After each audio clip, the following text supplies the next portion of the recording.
Muy bien, buenos días nuevamente. Muchas gracias a quienes han sobrevivido al coffee break.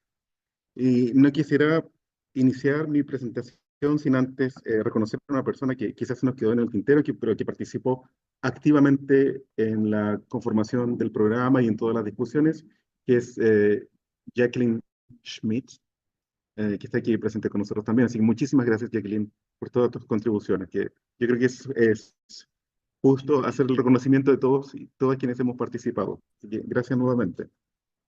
Bien, yo no, quizás una cosa algo muy sociológica de no presentar tantas diapositivas. Yo tengo un texto bastante simplificado, así que espero que no sea demasiado árido que voy a leer, pero voy a tratar de mantenerme de manera interactiva con ustedes también. Yo digo ustedes, aquí se dice vosotros, pero creo que nos entendemos, ¿no? ¿Sí? Perfecto. Muy bien, entonces mi ponencia de hoy se titula Por una ética societal o social de las profesiones. Yo personalmente prefiero el término societal, pero la literatura se refiere a esta área indistintamente con una palabra o la otra, lo cual va a ser quizás un break de toda esta dominancia del end of life o cuidado de fin de vida, ¿verdad? Es algo distinto, no tiene relación con la bioética directamente.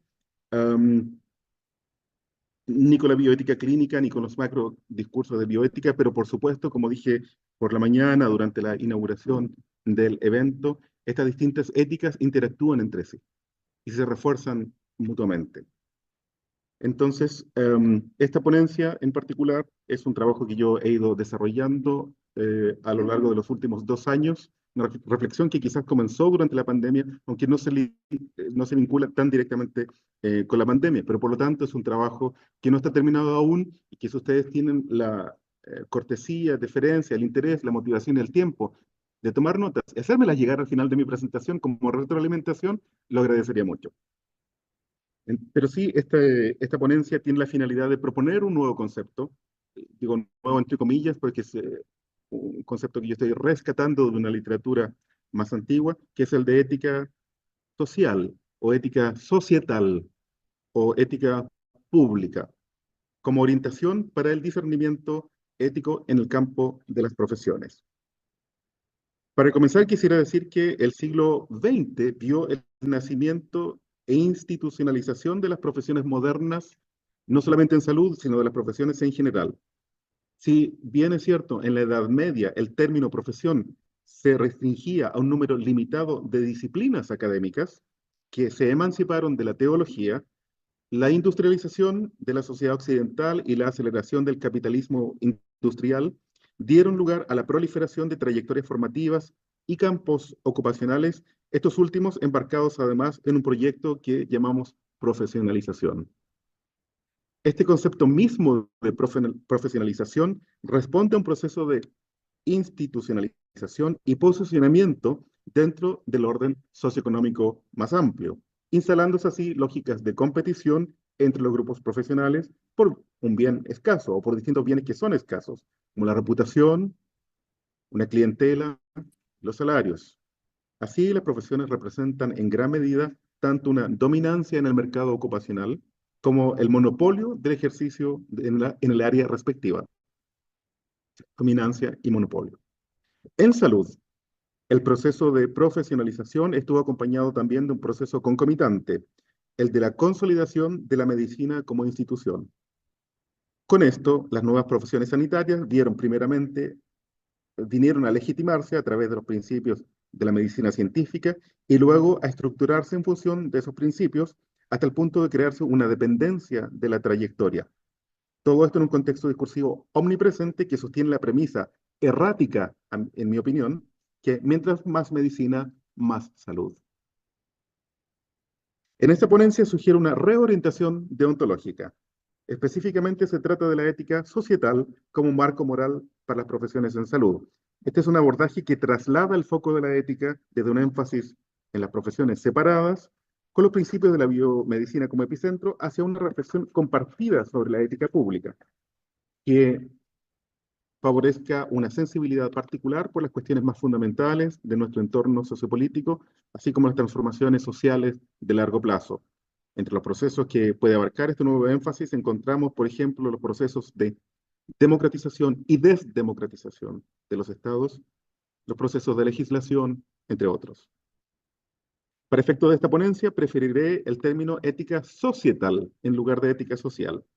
La ética social ha tenido una formulación y trayectoria distinguibles dentro de la doctrina social de la Iglesia, razón por la que a menudo se denomina ética social cristiana, aunque ambas tienen en común que refleja una reflexión sistemática de los sistemas sociales en cuanto a su dimensión moral, la tradición dogmática de la Iglesia que conduce a un esencialismo sobre el bien y el mal.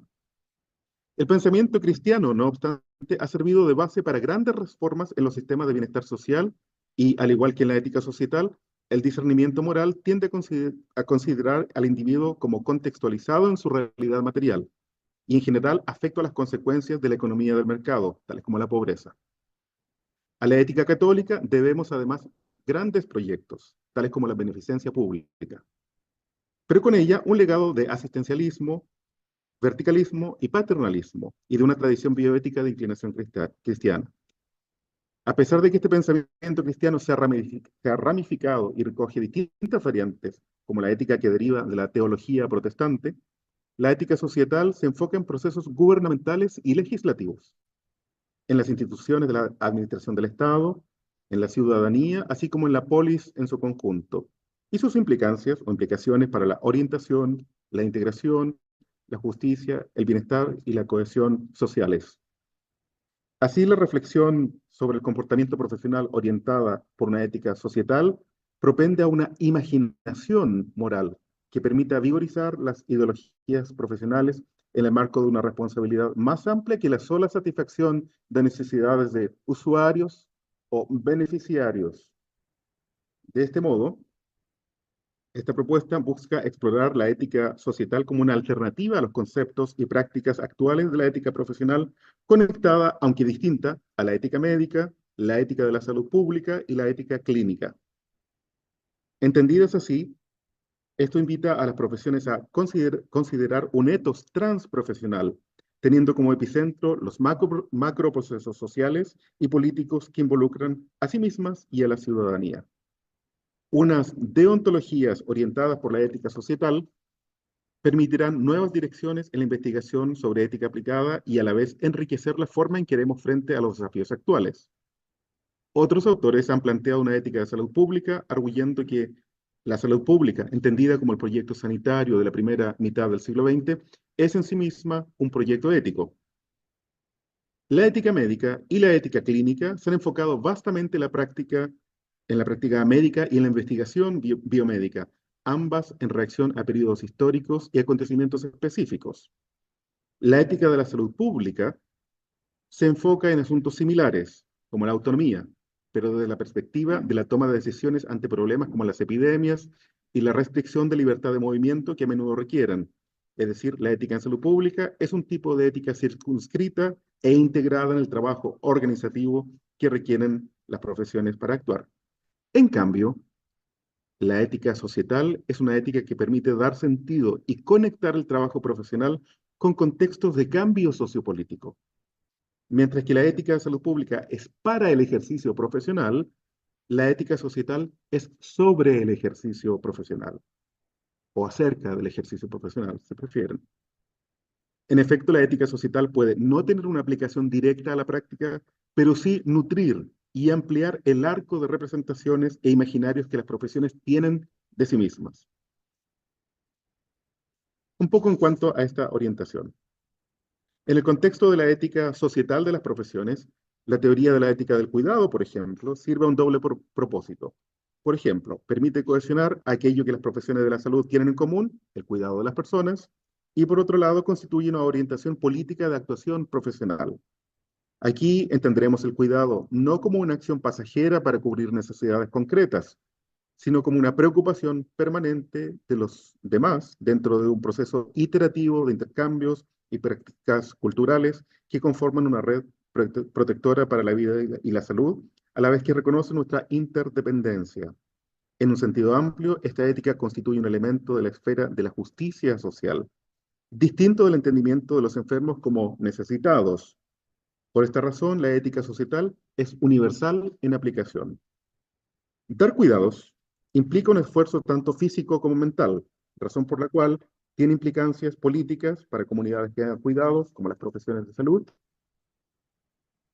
Em, Luego, poner el cuidado al centro de las actividades profesionales extiende el horizonte interpretativo de quienes ejercen las profesiones, pues cambia de una escala instrumental de derechos y deberes a través de dispositivos formales existentes a una escala macrosocial de orden transformativo que amplíe los límites existentes. La transformación social consiste en un efecto incremental y acumulativo de cambio sostenido en el tiempo. De esto se desprende que desde un punto de vista deontológico, las profesiones no solo se deben a un conjunto de reglas ya establecidas, sino que además son responsables de implicarse en el entorno político en que transcurre la vida social. De hecho, ceñirse a un código de ética profesional, aunque recomendable, puede no tener relevancia ética si la intencionalidad se queda en la autoprotección contra sanciones, en lugar de la búsqueda activa del bien de las personas que reciben los cuidados. De ahí que el foco de la ética societal no sea la observancia incondicional de reglas preestablecidas, sino un proceso de discernimiento ético en las decisiones contextualizadas y en sus consecuencias. ¿Cómo estoy en el tiempo? ¿Bien? ¿Cuánto me queda? Me quedan 10 minutos. Perfecto. Podemos convenir que en tanto las sociedades se hacen más complejas, las decisiones se hacen más complejas también. Y por ende los escenarios imaginados durante la confección de reglas pierden universalidad y aplicabilidad, tendiendo así a la obsolescencia. Como ejemplo, tomemos los efectos de la modernización de la sociedad, con una trayectoria al ritmo de la secularización, la democratización y el individualismo, además de las interacciones globales entre sociedades que hacen que las normas de conducta estén afectas a presiones heterogéneas y sean, por lo tanto, difíciles de controlar o evaluar desde un único epicentro. Un poco sobre el alcance de esta ética. Dado que la ética societal o ética pública se enfoca en los procesos de toma de decisiones éticas, el concepto es aplicable a los colectivos profesionales, sea en el ámbito de las decisiones públicas como el de la responsabilidad de las asociaciones privadas. Como tal, el razonamiento asume el uso de una conciencia de sí enraizada mediante distintos mecanismos institucionales en las decisiones de los colectivos profesionales, asociaciones, organizaciones, etc. Como estas, las profesiones en sí mismas no tienen conciencia, pero sí los individuos que las conforman. Del mismo modo, no se persigue aquí el objetivo de aplicar la noción de ética societal a las decisiones automatizadas a través de algoritmos digitales, a menudo integradas en tecnologías médicas, pero sí hay quienes diseñan estos algoritmos, los fabrican y los emplean. Algo sobre la aplicabilidad. Transparencia en los procesos. El origen de los fondos de nuestros ingresos. El origen de los fondos para proyectos de investigación, de nuestros salarios, las distintas estrategias y de negociación del lobby. ¿Están los intereses públicos al centro de la negociación, por ejemplo? El interés público, recordemos, fue alguna vez un valor central en la configuración de las profesiones. Hoy en día no estoy completamente seguro de que eso siga siendo así. Por tanto, es importante estudiar las motivaciones y los valores de las profesiones en referencia a los intereses públicos. Lo encontramos también en la defensa del conocimiento como un bien público. Repito, del conocimiento como un bien público. ¿Hasta qué punto las ventajas que obtenemos como grupos profesionales son inapropiadas o que son inapropiadas para ciertos grupos al alimentarse de otros grupos y del público? Es aplicable también esta ética a la auditoría de procesos institucionales y de rendición de cuentas públicas. Y es aplicable, por una parte, para los profesionales que toman decisiones en nombre de instituciones, donde hay una moralidad que promueve el desarrollo y escrutinio de los vínculos privados en armonía con el interés público, y por otro lado también en el activismo en salud. Y aquí empleo la palabra activismo como antónimo de pasivismo. Los cuerpos profesionales son, con mucho, la fuerza social más importante en la generación de bienestar. Tiene, en tanto tal, un potencial latente de ética pública, en tanto pueden influir más que nadie en las decisiones técnicas. decisiones que forzosamente discurren a través de un proceso político. Son garantes del correcto funcionamiento de la gobernanza pública y de la confianza pública. Aquí hablamos no solo de las asociaciones que congregan a los profesionales en un sentido clásico, como son los colegios profesionales, sino también de la influencia ideológica que ejercen estas asociaciones en un número creciente de profesionales que, aunque distribuidos de manera más difusa en las estructuras organizativas contemporáneas, ejercen en calidad de analistas, asesores, administradores de proyectos, entre otros. Es esta proximidad con la esfera pública, en particular con las decisiones en la administración del Estado, lo que les confiere una responsabilidad adicional hacia la sociedad. Un caso especial es el de las relaciones entre los cuerpos profesionales y los parlamentarios y parlamentarias. En tanto que para unos como otros se ha justificado históricamente su posición de privilegio, por ejemplo, su autorregulación en base a la confianza singular que la sociedad deposita en las profesiones. Sobre esta base, en regímenes típicos de corporativismo profesional, los tribunales de ética tienden a resguardar la dominancia de la profesión en cuestiones de deliberación sobre el comportamiento evaluado. Los miembros del panel se enfrentan así a un conflicto de interés fundamental, el que rara vez se conceptualiza como tal.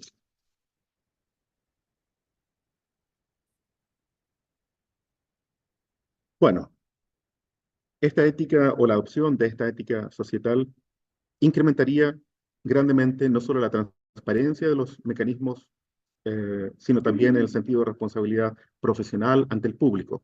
Después de todo, la responsabilidad profesional constituye la contraparte natural de la confianza social. Desde luego, la responsabilidad acarrea también sus propias problemáticas, pues así como existen los conflictos de interés, existen también los conflictos de responsabilidad, donde formas legítimas, aunque opuestas, pueden ser juzgadas como adecuadas o inadecuadas sin que tengan ninguna traza de ilegalidad o corrupción. Esto introduce una nueva dimensión decisional de relevancia societal.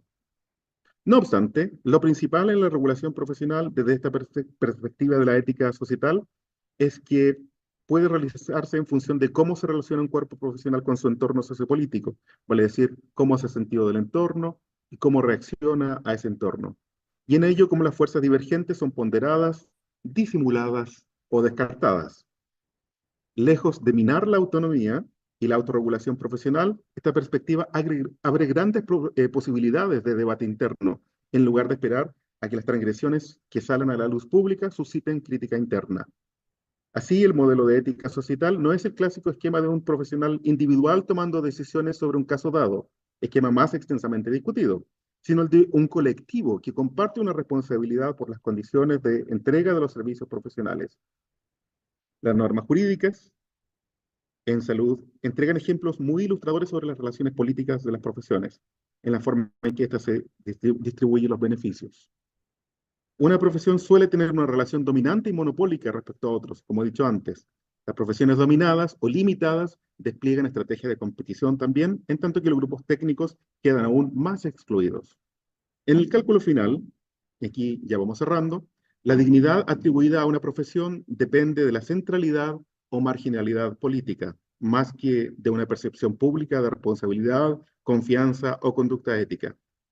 Sin desconocer la importancia de defender los intereses corporativos, esta dominancia de las relaciones políticas colisiona con valores de las sociedades democráticas, como son el mérito y la equidad. Una razón más por la cual el foco de la ética profesional necesita un giro desde las decisiones individuales a una responsabilidad colectiva y contextualizada. Les agradezco por haber sobrevivido a esta presentación. Como conclusión, quiero terminar diciendo que en este argumento subyace la premisa de que las profesiones representan un bien social. Las profesiones son en sí mismas un bien social, pero adicionar un nuevo repertorio de imaginarios éticos será beneficioso tanto para las profesiones como para la sociedad en su conjunto. Muchas gracias.